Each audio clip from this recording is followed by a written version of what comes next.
Go. Good evening, Jay's Tool subscribers. I don't know how many of you are. I don't pay attention, but I have not done an update yet of things that are happening in my life, and we've done some amazing things. About 3 weeks ago. Oh, wait a minute. It was yeah, 3 weeks ago. I flew to Orlando, Florida for our 100th year anniversary with Cornwell Tools, and it was amazing. They treated us really, really good. In fact, we had steak and lobster one night, and just saw the vision of where Cornwell Tools is going and what they're doing, and I'm super excited about what they've done this year. They've been doing some revolutionary things in my mind for at least 3 years right now. So I've been almost 2.5 years in business, and the day that they sent me out to load my truck and do business, I had the brand new program, the brand new computer program that manages all of our invoices, inventory, customer count, etc., etc. And the amazing thing about that is that was done in-house. They hired people to create the program that we're using. So we're one of the few companies that do that. Most companies pay a lease or a rental fee or to some software company that generated it. So that's awesome. And then the Kennedy Toolbox manufacturing story on how we bought that building, renovated it, and kicking out some extremely good stuff. So just things are headed in the right direction. Super great about that. But the sad news is, guys, is that I'm getting out of business. And I know you're thinking, what? What do you mean? You had so much energy, so much drive, so much desire. What is going on? Well, I myself wonder that. About middle of last year, I kind of lost focus, and I was just like on cruise control, and I expected the world to come to me. And the sins of taking my eyes off the dashboard, per se, were that my customer count decreased 20%, and my sales decreased 20%, and other places decreased 20%. So when I finally realized that that was a critical aspect of my business, I thought, well, we better do something to bring this up. So of course we had some promotions and some games and things like that, and I shuffled a few things around to get more customers and new customers and things. But I think it was too late because we went into hibernation. And what I mean by hibernation is after Thanksgiving, a lot of my customers just taper back because all their money gets focused towards Christmas or hunting or this and that. And then some of my customers got the snow machine disease where they had to go drop $7,000 on a snow machine and go drag it up in the hills. And I don't know. It's just a whole bunch of little things. So here I was on kind of a slight downturn, and we went into hibernation like I do every year. And then we're coming out of spring. And so I'm just kind of shuffling, not being too aggressive, and trying to keep all the plates spinning, per se. And you know what I'm talking about. It's some magic trick that magicians do, and they get like 6 different poles and they balance these plates and they keep them all spinning. And that's the business, because I got to keep track of taxes, I got to keep track of expenses, I've got to monitor ordering, I've got to take care of customer count, all this stuff. Even putting broken tools in a box is a plate that I got to spin. So there's a lot going on there. So I just kind of keep it mellow until first of the year, which January happened. Obviously, it was great. Our snow melted. Usually when I get sunshine and tax returns, man, my business just takes off like a rocket. And it hasn't yet. I mean, the snow melted. Sunshine came out once or twice, but it just really hasn't taken off in my business. And so what I'm trying to say is, from the last quarter of last year to the quarter of this year, things have been below standard. And I have been trying to find a reason or a why to get this thing launched up. And that being said, I've had to juggle bills, and I got late on my tool payment early this year and got caught up on it again. And then just the week I went to our tool rally in Florida, bam, had $6,000 sitting on top of me that I couldn't pay. Now, it was a 3-day week because Thursday, Friday, I traveled to Florida. So when I got there and I was compiling my order, and I had put notes together, man, I had a notebook of lists of things that they were talking about, and I wanted to increase Knipex, and I wanted to increase Streamlight, and I wanted to increase all kinds of things. I get there, I put the order down, but I had to go talk to my credit analyst lady. And she was making me toe the line. And so she put down her rules, and so I said, okay, I'll take care of this, and then I'll get my order. She said, okay, take care of it, man. Get it done. And she's doing her job. She's doing her job. But let the record state that I drive this truck, and all performance on this truck is my fault. Okay, just saying that right now. So because my numbers were suffering a little bit, I'm surrounded by great people. My district manager rode with me for a couple days, for like a week or so in a row, and he was looking at my numbers and he's like, Jay, no one does a better job with the tote bag than you. You're awesome. You see everybody. You make good sales there. Your truck is highly organized. You bring energy. Your customers want to see you. You've got really good things going, Jay, but you just need to increase that just like 15%. So focus on this and focus on that, and you're going to be there. I know it. I know it. I know it. So a few weeks went by, and keep in mind, they weren't sending me tools because I was a bad boy, okay? So I'm not getting the sunlight. I'm the plant, no sunlight. How can I grow without any sunlight? But hey, I didn't pay them. They're not going to send me tools. That's the way it is. So last week, we had a gentleman called Ed Hall, super awesome dude, and he flew out of Michigan to ride with me for 2 days. And you'll never guess what he said. Jay, you're awesome with a tote bag. You bring energy to the business. You're bringing solutions, great customer traffic, this, that. You just need to increase right here and right there. I'm like, yeah, I know that. I know that. I need tools. That's what I need. And so I made the decision to get caught up on some other bills other than sales tax. So I still didn't have the money. So anyway, if I don't have tools, I'm just not going to make it.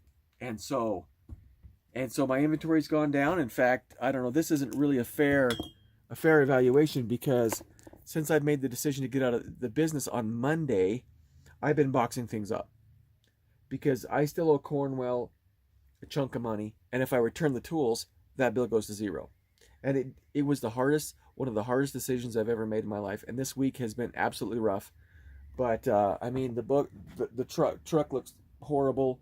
There's cardboard boxes there. Everything over here I pretty much accounted for as far as putting a number on things. This is all returnable stuff. But if there's stuff that is out of a box, like those, air tools, can't send that back. There's some more stuff there. And so things are looking sparse. They're looking ugly. And my regular customers getting on the truck, and they're like, dude, I mean, I know what they're thinking. They're thinking, this is not Jay's standard. This is not what I'm up to, and I have to break it to him. And what the pain in this is just a wound, okay? It's like pouring salt in it every time I have the conversation with somebody. And as I go down this awesome list of all my customers that have been with me for 3 years, I got to tell this guy, this guy, this guy the sob story, this guy, this guy, this other sob story for days and days and days. And it's like reliving the pain again and again and again. And I just wanted to get into a business that I could control, that it would be me, that it was just, I don't know, not being stuffed in a box. Every time I've been employed by somebody else, I felt like I've been stuffed in a box. These were my dreams. These were my visions. And one of my best friends gave me some incredible advice. And he said, Jay, at least you tried. He says, I know that when you were, with your other employers, you knew you wanted to get in this business. And you did. And it didn't turn out the way you wanted it to. And he says, but you tried it, because at least you'll never have to say that you didn't try it, and you tried. But I know I can get out. I'll get out. I'll be financially okay. I'll satisfy all my fiduciary responsibilities, because I'm a man of my word, and I work really hard on that. But that's the story, okay? I took my eyes off the ball. I got below where I needed to be. Things weren't landing on its feet, and I decided to say, okay, let's just shuffle things around. Let's get this thing done, and we'll move on.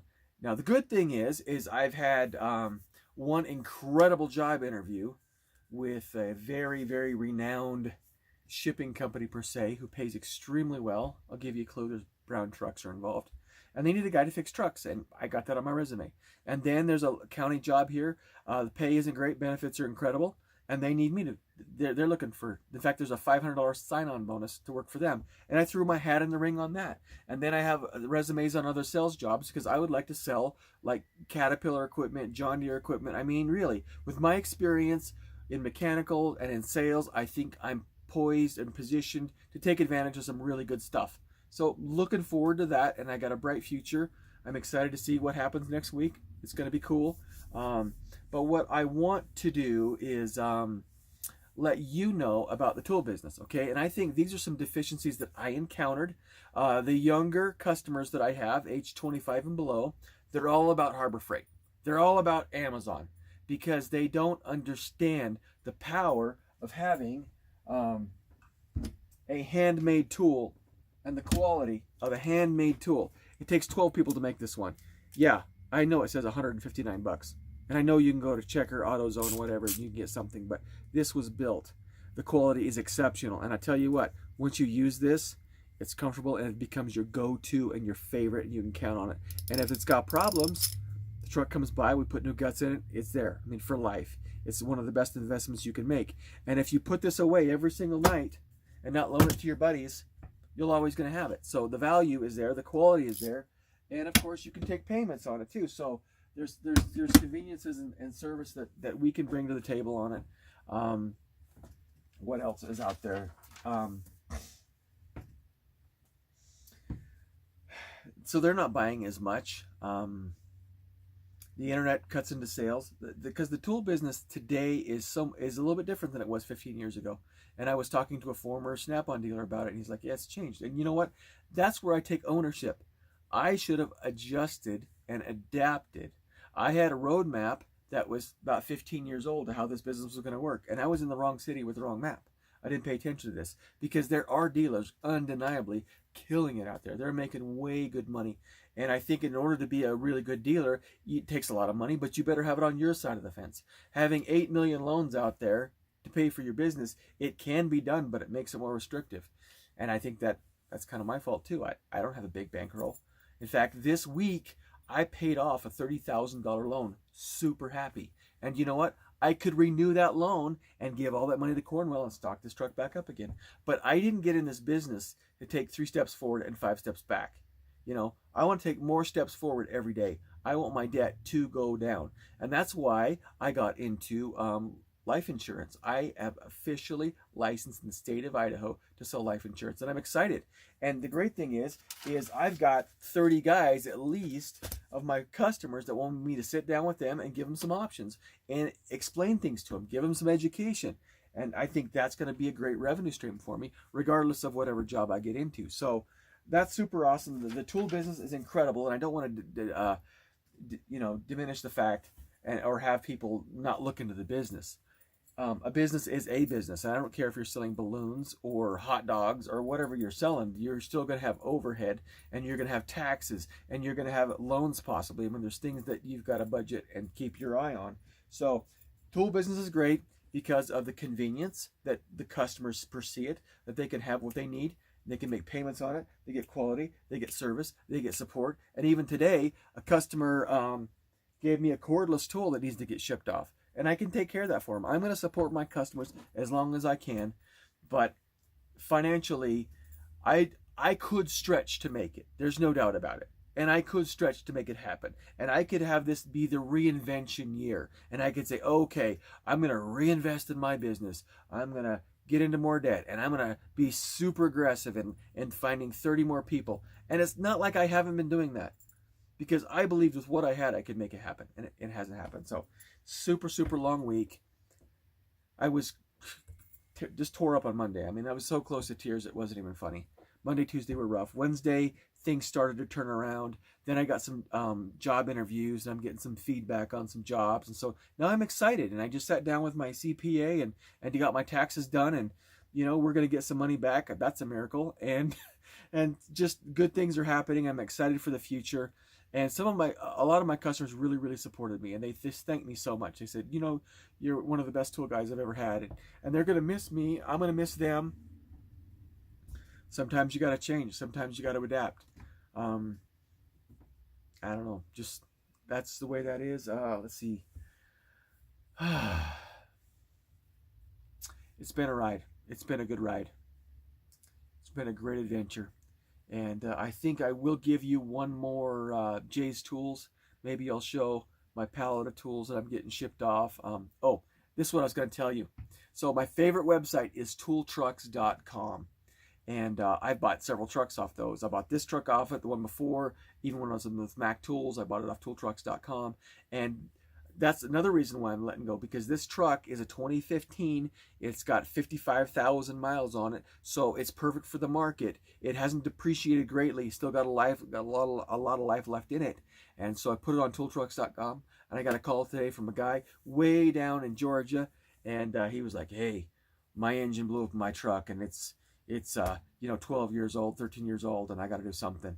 I'm like, cool. So I answered some questions with him, and he's going to look into his financing options. And there may be a chance that this California girl, because I bought this truck out of California, will be going to Georgia. And that would be a funny story in and of itself. So, if this truck could sell next week, that'd be just incredibly awesome. And if I land one of those awesome jobs, that's going to be awesome. And if I help, 20, 30 people by the end of this year with life insurance and retirement, that's going to be awesome. So I am excited for the future. It isn't what I wanted to have happen, but, life's what you make it. And sometimes, when you fail, you get to learn a lot of stuff. And I've definitely learned some things. Super grateful for my customers, those guys that subscribe to Jay's Tools, and everybody I get to serve, because I have a servant's heart and I'm optimistic.